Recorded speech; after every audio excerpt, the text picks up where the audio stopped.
Assalamualaikum warahmatullahi wabarakatuh. Alhamdulillah hamdahilladzi hadana li hada wa ma kunna linahtadiya laula an hadanallah. Asyhadu an la ilaha illallah wahdahu la syarikalah wa asyhadu anna Muhammadan abduhu wa rasuluhu alladzi la nabiyya ba'dah. Alhamdulillah, puji syukur marilah kita senantiasa panjatkan kepada Allah Subhanahu wa taala atas segala rahmat karunia, kebaikan dan hal-hal lain yang tentunya kita inginkan, kita harapkan dan Allah berikan tanpa kita memintanya, sehingga pada hari ini kita masih bisa diberikan kesempatan, kekuatan, kesehatan untuk bisa hadir, untuk bisa duduk bersimpuh dan diakhiri dengan berdoa kepada Allah Subhanahu wa taala. Mudah-mudahan di hari baik ini, tepat di tanggal 10 Muharram, kita mampu mengawali kehidupan kita di hari ini dengan kebaikan-kebaikan yang insya Allah juga akan mendatangkan banyak kebaikan dari Allah Subhanahu wa taala. Salat dan salam semoga senantiasa tercurah limpahkan pada Nabi kita, qudwah hasanah kita Rasulullah Muhammad sallallahu alaihi wasallam. Bapak dan Ibu sekalian, alhamdulillah pada hari ini kembali kajian Sirah Nabawiyah tayang ya. Cuma berganti waktu saja ya. Mudah-mudahan bisa dioptimalkan. Insyaallah pada kesempatan ini kita mencoba untuk mereview kembali kajian kita di akhir ya, sebelum hari ini kaitan dengan peristiwa penting yang terjadi di episode Sirah Nabawiyah, yaitu tentang perjanjian Hudaibiyah ya. Seperti yang kita ketahui dan sudah kita mafhum bahwa peristiwa ini menjadi sebuah tonggak atau menjadi sebuah mukhodimah dari kemenangan yang Allah berikan kepada kaum muslimin. Ya, karena hal itu terjadi 2 tahun ya sebelum terjadinya Fatuh Mekah. Sebelum kejadian di mana peristiwa itu akan menjadi pintu gerbang bagi kemenangan Islam yang terus datang ya. Dan memang setelah itu sudah tidak ada lagi peperangan ya. Tidak ada lagi peristiwa yang Nabi dengan para sahabatnya melakukan pertahanan untuk mempertahankan Islam, tapi setelah itu dakwah begitu sangat leluasa menyebar ya, tentunya dengan hal-hal yang dipersiapkan oleh Nabi. Nah, kaitan dengan peristiwa ini Bapak sekalian, seperti kita ketahui bahwa di dalam peristiwa ada banyak hal ya yang tentunya Allah tidak begitu saja menjadikan peristiwa perjanjian Hudaibiyah ini sebagai sebuah peristiwa yang terjadi pada kehidupan Nabi ya, tapi tentunya ada hal-hal yang penting yang ingin disampaikan. Bahwasannya di dalam perjanjian Hudaibiyah ini banyak proses-proses ya yang saat itu barangkali menuntut kesabaran dan menuntut kepercayaan tinggi dan penuh kepada Nabi ya. Karena saat itu Nabi dihadapkan pada kenyataan bahwa sejatinya mereka akan melaksanakan ibadah umroh ya. Setelah sekian lama tidak datang ke tempat kelahiran mereka, tidak datang ke tempat di mana mereka nantinya berkiblat dan yang lainnya. Saat itu dengan 1.000 lebih penduduk Madinah dan penduduk Mekah, Nabi melakukan niatan untuk melaksanakan ibadah umroh. Nah, hanya saja qadarullahnya ya, dalam banyak hal, dalam banyak prosesnya, Nabi dengan para sahabat dihadapan pada kenyataan bahwa mereka tidak bisa masuk ke Mekah saat itu ya. Disebabkan karena kekuatan kaum Quraisy masih ada ya. Kemudian juga karena memang Allah ingin menjadikan peristiwa itu menjadi peristiwa di mana para sahabat belajar tentang meningkatkan kepercayaan kepada Nabi dan juga meningkatkan kecintaan kepada Nabi ya. Karena peristiwa Hudaibiyah ini di satu sisi ya menurut para sahabat itu merugikan ya. Dan kaum muslimin ada di pihak yang dirugikan dan ada di pihak yang dilemahkan menurut para sahabat ya. Sehingga sahabat sekelas Umar bin Khattab saja itu mengkonfirmasi kepada Nabi ya. Sampai dengan ada pertanyaan yang itu kemudian bagi Umar menjadi beban setelah itu, ya. Karena peristiwa itu bagi Umar menjadi sesuatu yang ke depannya beliau itu melaksanakan ibadahnya luar biasa.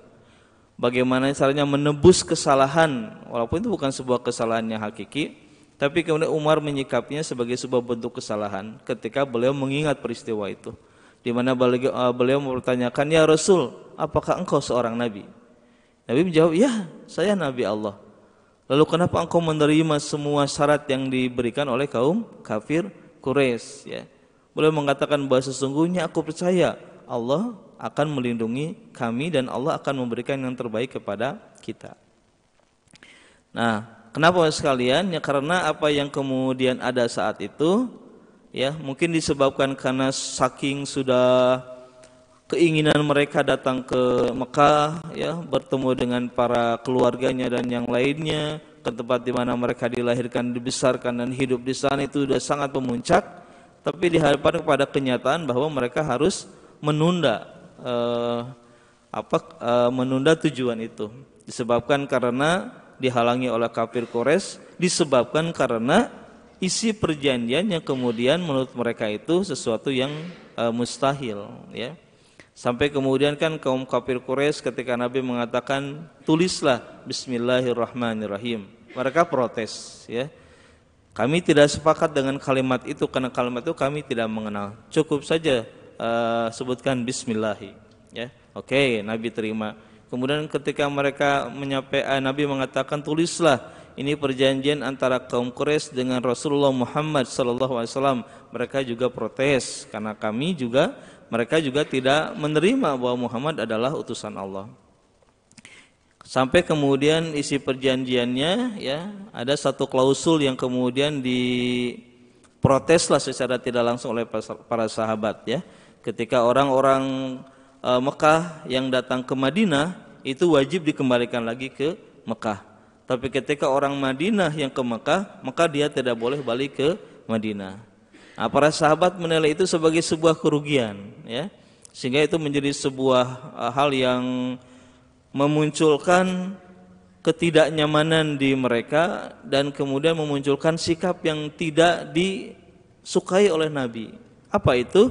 Ketika Nabi sudah selesai dengan proses itu, dengan proses perjanjian, Nabi kemudian berkemah sesaat, Nabi kemudian mengajak para sahabat untuk menyembelih dan bertahalul. Tidak ada satupun sahabat kemudian mengikuti saran beliau, perintah beliau. 3 kali Nabi mengatakan itu, 3 kali Nabi mengajak mereka untuk melakukan itu. Tidak ada satupun yang kemudian melakukan dan mengikutinya. Sampai kemudian Rasul berbicara dengan istrinya, kemudian muncul sebuah ide gagasan, ya Nabi, kata istrinya, lakukanlah itu oleh Anda, ya. Dan janganlah Anda berbicara, Anda lakukan. Nanti kita akan lihat seperti apa reaksi para sahabat, ya. Sampai Nabi melakukan usulan istrinya, Nabi menyembelih, Nabi kemudian bertahalul, Nabi tanpa berbicara, barulah setelah itu sahabat melihat bahwa itu adalah sebuah perintah, ya. Akhirnya setelah itu para sahabat kemudian menyembelih kambing yang dibawa dan juga mereka bertahalul, ya. Nah, hadirin sekalian, barulah sahabat menyadari bahwa apa yang terjadi di perang Hudaybiyah itu sesungguhnya kemenangan yang ditunda oleh Allah Subhanahu wa taala. Kenapa? Karena setelah itu, 2 tahun setelah itu, ya, kemenangan Islam itu begitu sangat jelas, ya. Ekspansi yang dilakukan oleh Islam, dakwah oleh Nabi dilakukan itu sangat mudah dan dilancarkan. Sampai kemudian menjelang Fathu Mekah, itu kemudian tulisan yang ada di dalam perjanjian itu kemudian habis oleh rayap, ya. Semua perjanjian itu habis oleh rayap kecuali menyisakan kalimat Bismillah dan nama Nabi kita, ya. Dan kemudian juga banyak tokoh-tokoh kafir Quraisy yang kemudian melihat dengan nyata kebaikan Islam. Mereka melihat bagaimana Islam dengan peradaban barunya, bagaimana akhlak yang dimunculkan, akhlak yang dilakukan oleh para sahabat menimbulkan semua pemikiran bahwa Islam adalah agama yang benar, ya. Islam adalah sesuatu yang mereka tunggu dan mereka inginkan selama ini. Sampai kemudian tokoh seperti Ammar bin As, Khalid bin Walid itu masuk Islam. disebabkan karena mereka melihat apa yang ditampilkan oleh Islam. Dan dari mana mereka melihat itu semua? Yaitu tadi, ketika orang-orang Madinah yang sudah Islam baik dan mereka melakukan apa yang dilakukan oleh Nabi atas perintah Allah, kemudian datang ke Mekah dan mereka tidak boleh kembali ke Madinah. Disitulah saat mereka menampilkan Islam. Disitulah saat mereka melakukan apa yang diperintahkan oleh Allah. Dan disitulah orang-orang kafir Quraisy melihat bahwa Islam agama yang baik, bahwa Islam agama yang benar, bahwa orang-orang Muslim itu adalah orang-orang yang baik, menjunjung akhlak yang baik, berperilaku yang baik dan lain-lainnya. Pun juga orang-orang yang ke Mekah datang ke Madinah, mereka melihat bagaimana Islam dilakukan di sana. Bagaimana Nabi memimpin, bagaimana ibadah di sana, bagaimana semuanya ditata dengan baik, bagaimana kehidupannya jauh lebih baik dibandingkan di Mekah, bagaimana perilaku masyarakatnya, bagaimana tata kelola dan yang lain-lainnya mereka melihat dengan mata mereka sendiri. Sehingga mereka menyimpulkan bahwa inilah yang terbaik, bahwa inilah yang kemudian sesungguhnya harus ada di Mekah dan kita harus ada di dalamnya. Sampai kemudian mereka datang ke Mekah, mereka menyampaikan itu, mereka ada juga dengan saudara-saudara yang sudah masuk Islam, akhirnya Islam berkembang dengan sangat luar biasa. Disitulah kemudian para sahabat menyadari bahwa apa yang kemudian dilakukan oleh Nabi saat itu adalah sesungguhnya itu adalah perintah dari Allah Subhanahu wa taala dan itu bentuk dari kenabian Muhammad sallallahu alaihi wasallam, ya. Barulah kemudian itu disadari, ya, sehingga kemudian peristiwa ini menjadi satu pintu gerbang di mana Allah memberikan kemenangan. Dan saat itulah Nabi membacakan surat Idza jaa nasrullahi wal fath, ya. Dan ayat itu, surat itu disikapi berbeda oleh para sahabat. Ada sahabat yang kemudian melihat itu sebagai sebuah gerbang kemenangan dan mereka kemudian bahagia. Tapi ada satu sahabat yang ketika mendengar itu dia menangis. Kenapa? Karena dia menyadari bahwa sebentar lagi mereka atau beliau akan ditinggalkan oleh orang yang dicintainya. Siapa itu? Abu Bakar As-Siddiq, ya. Sahabat yang satu-satunya menangis mendengarkan ayat itu disebabkan beliau menyadari bahwa sebentar lagi beliau akan ditinggalkan oleh orang yang dicintainya, yaitu Rasulullah. Karena memang setelah itu, 2 tahun setelah itu Futuh Mekah terjadi, Nabi kemudian kembali ke Madinah, beberapa selang setelah beliau kemudian sakit dan meninggal dunia. Nah, hadirin sekalian, barangkali itu ya sebagai sebuah penguatan dari peristiwa perjanjian Hudaibiyah. Ada beberapa hal barangkali ya yang bisa diambil sebagai sebuah ibroh dari peristiwa ini. Yang pertama kaitan dengan ujian atas kesabaran dan rasa syukur yang Allah berikan dari media kejadian peristiwa Hudaibiyah, ya. Dari situ ada dituntut kesabaran dalam berproses kita dalam kehidupan sehari-hari, juga kita berhadapan dengan itu. Betulkah Islam itu? Betulkah Nabi kita itu? Apa yang kemudian ada dalam Al-Quran adalah sesuatu yang harus kita pegang sampai yaumil akhir? Itu kan semua butuh proses kesabaran. Apalagi di zaman sekarang dengan segala teknologi yang ada, halal menjadi haram, haram menjadi halal, subhat kemudian berkembang dan yang lainnya, itu menuntut kesabaran kita dalam beribadah, menuntut kita kesabaran dalam memegang teguh Islam itu sendiri, ya. Jangan sampai Islam dalam diri kita sesuai dengan prediksi Nabi bahwa Islam akan kembali menjadi asing, Islam akan menjadi sesuatu yang aneh, dan orang melakukan kebaikan itu kemudian ditangkapi menjadi sesuatu yang aneh, dan itu akan terjadi. Oleh sebab itu mudah-mudahan dari sini kita bisa melihat bahwa apa yang ada dalam Al-Quran saat ini itu sesuatu yang sudah sempurna, dan apa yang ada di dalamnya itu berlaku sampai nanti yaumil akhir. Kemudian selanjutnya kaitan dengan kekuatan syuro, ya. Perintah untuk kemudian melakukan sesuatu berdasarkan musyawarah, ya. Karena Nabi dalam konteks perang Hudaibiyah ini itu memperlihatkan satu kaitan dengan otoritas, bahwa Nabi punya otoritas, ya.